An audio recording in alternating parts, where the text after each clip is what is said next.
Sa bawat patak ng ulan, kasama ko ang aking kaibigan.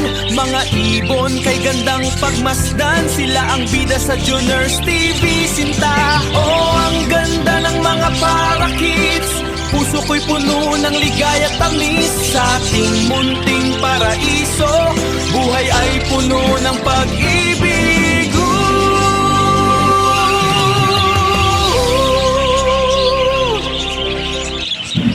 Ayun mga lods, mga tira mga lods, nag-aaral tayo ng mga lods. Yan, ano ko lang yan, intro natin. Ngayon, ano muna, bago tayo mag-topic, isa mo ng intro mga lods. Let it, bang, bang. Ayun mga lods, bago tayo mag-topic, ano muna, banggitin ko yung dalawang nag-entry na. Si Timo J tsaka si Mark Amsedel. Yan. Kung hindi ako nagkakamali kasi dalawa lang naman sila. So yan, sali na kayo mga lods sa raffle natin. Ayan. So ngayon, punta tayo sa ating topic mga lods. Yung patungkol dun sa ibon natin na ayun, puro disaster ang inabot. Sisiw ng sirama natin, yung manok. Tapos kakatil, bali tatlong sunod-sunod na talagang tapos yung mga kids tapos ngayon meron na namang malungkot mga lods. Pero okay lang yan kasi ganoon talaga sa pag-ibon. Kasi hindi naman pwedeng puro Pasko mga lods. Sa buhay ng mag-iibon mga lods, normal yan, di ba, no? Kahit anong larangan siguro mga lods, kahit ano pang estado mo sa buhay, ano man yung inaatupag mo sa buhay, yan, normal yan na hindi naman lagi puro successful, ganito, ganyan, di ba? Hindi naman ganon. Kasi yun, baka pag puro ka na, yung tagumpay ng tagumpay, magmalaki na tayo mga lods. Baka pati sa maila lang hindi na tayo kumilala kasi feeling mo sa sarili mo, ang galing-galing mo, di ba, no? Kaya yan, kasama sa buhay mag-iibon yan. Kasi dito tayo sa pag-iibon mga lods, Kaya talaga yan, nalulungkot, pero saglit lang, di ba, no? Ngayon, habang umuulan yan, kagaya ng intro natin, di ba, no? Tinignan ko yung mga nag-video na tuloy ako sa hardin, Ngayon, tinignan ko, chinecheck ko yung mga inakay, baka may namamatay, o nababasa yung pugad.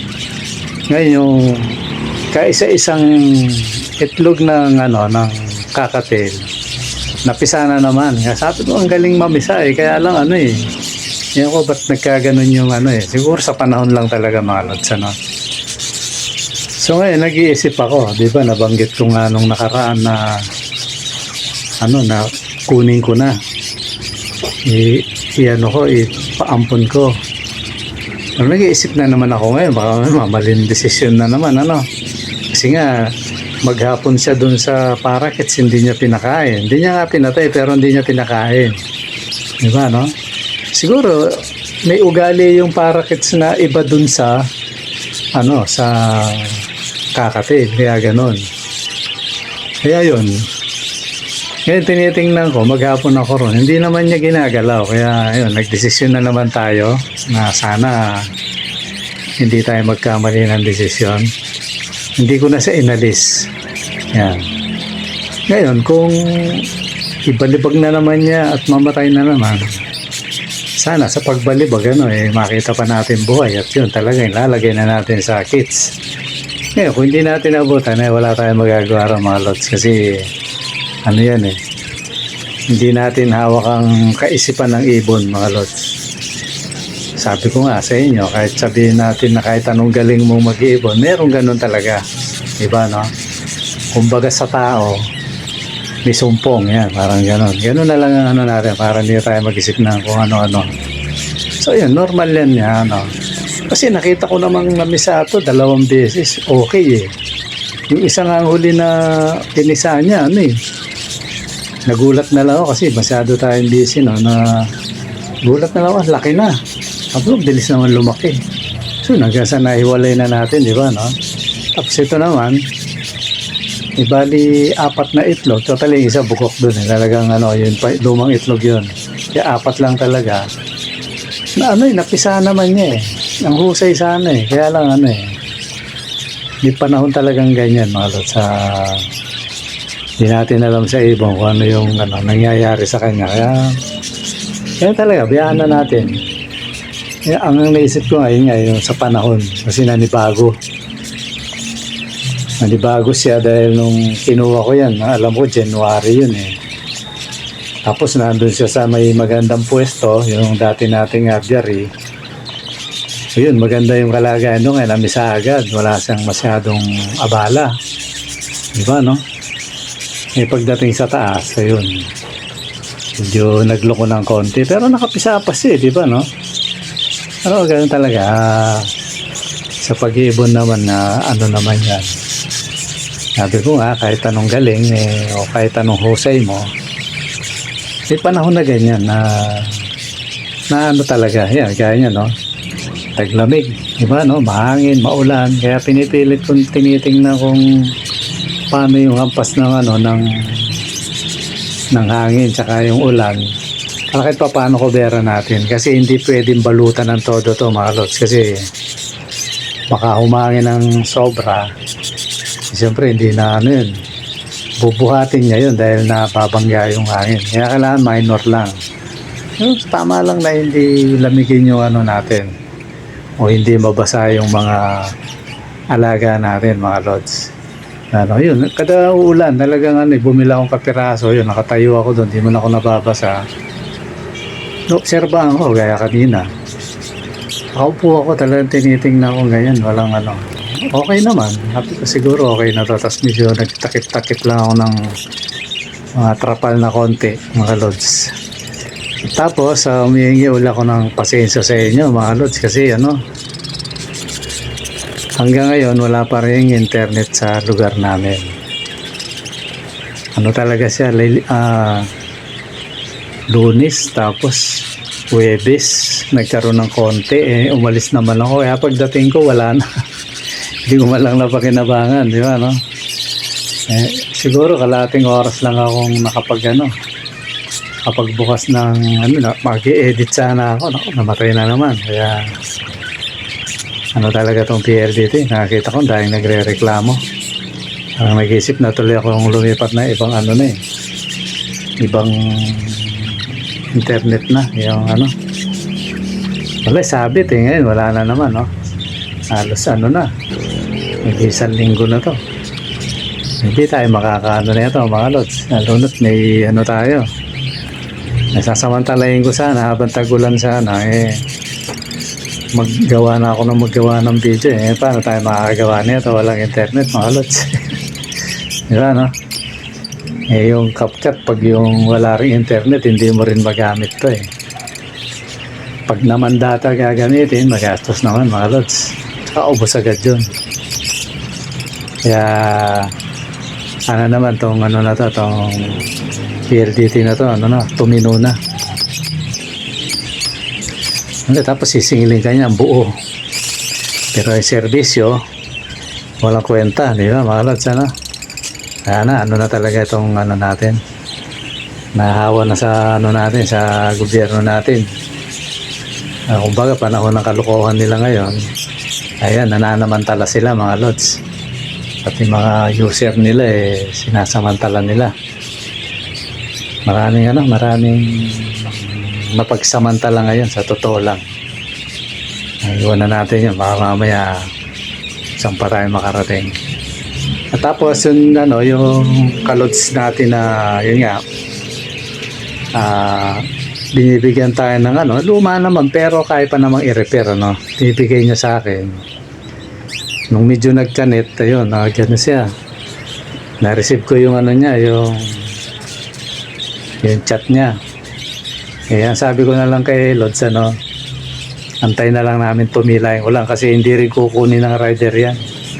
Kung ako nga minsan, Lods, bibiyaya ako, magbubuk ako. Naku, magsasawa ka. Buti nga kalating oras, walang walang nag-accept doon sa binook mo. Kaya sa mga ganitong ano yan, Lods, pasensya ka muna, no?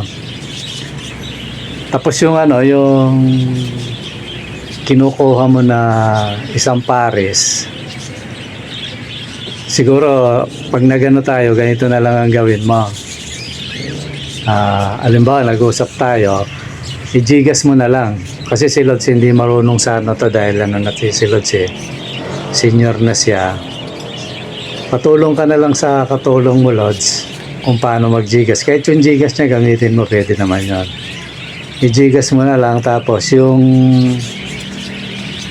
di ba, dalawang yan, bali isang pares. Yung dilaw, sabi mo. Tapos may inaano ka sa akin, sige, ano na lang yan, Lods. Basta pag nagano tayo, ano na lang yan, dyan na lang ako mag-chat sa'yo. Huwag mo lang intindihin yun na para lang masiyahan tayo parehas. Total, binigyan mo naman ako ng bibigyan mo akong kulungan, kaya okay na rin yun siguro. Parang yun na rin yung kaano ko sa kulungan. Kaya bali ang bibigay ko sa'yo, 2 pares. Pero yung isang pares may bayad, no? Ayon sa napagkasunduan natin, Lods. Ayun, gano'n na lang siguro. Pero tsaka pag yung medyo maganda yung panahon. Kahit sa mga trabaho ko ngayon, medyo kinansel ko yung iba kasi mahirap magtrabaho ako, makuryente pa tayo, lalo na yung ginagawa ko puro yung mga kuryente, tapos may bakal, mahirap yun. Ganda na yung naniniguro, magangad tayo ng kita, matisgrasya naman tayo. Kaya patilain muna natin tong na to. Tapos ako dito sa bahay naman, hindi na ako nawawala ng gagawin, mga Lods. Mas mas marami akong kinakalikot dito. Dahil kung ang basura sa taas, hindi ko maibababa kasi pag binaba, mamaya biglang bumaha, tangay na naman, pagalitan ka pa ng kapitbahay, mga Lods. Kaya siguro na lang, makakapag tayo ng maayos pag yung okay na tong namin, yung net namin, pati panahon. Ayan. Para maganda yung kasi ngayon wala, kaputol-putol. Buti nga, may ilaw hindi namamatay ang hindi nagpa-run out So yun, tapos mga Lods, na kayo? Salin na kayo sa parapol natin, pandagdag sa natin, sa patuka natin, para kahit tag-ulan sagana sila. Bagaman yung meron akong di na kung saan galing kaya totally pinagpaguran naman natin yan. Ayun, siya lang nakinabang yung mga ibon, binili ko ng todo. Ako, yung inaano ko kasi baka maubos, sana makabili uli. Kaya sali na kayo, mga Lods, 2 pa lang yung sumali. Lang naman to, 50 pesos ang isang entry. Mapapanalunan nyo, Lutino, yan, na dilaw, either na may pula yung mata doon o clear eye, basta Lutino. Tapos yung isa ron na maganda rin.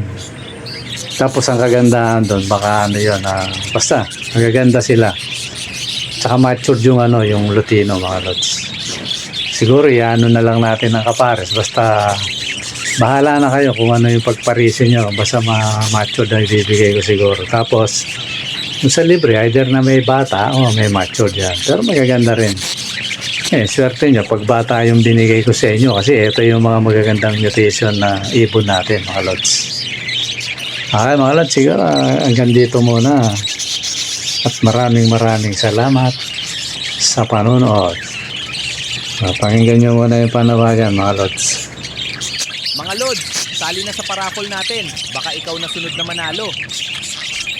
Salamat. Mga Lods, sana sa parapol natin, entry at manalo ng 2 pares na para kids. Entry na. Yun, mga Lods, sana sumali kayo, mga Lods. Para lang naman to sa for patukali ka nga. Okay, mga Lods, maraming salamat sa panonood. Bye-bye.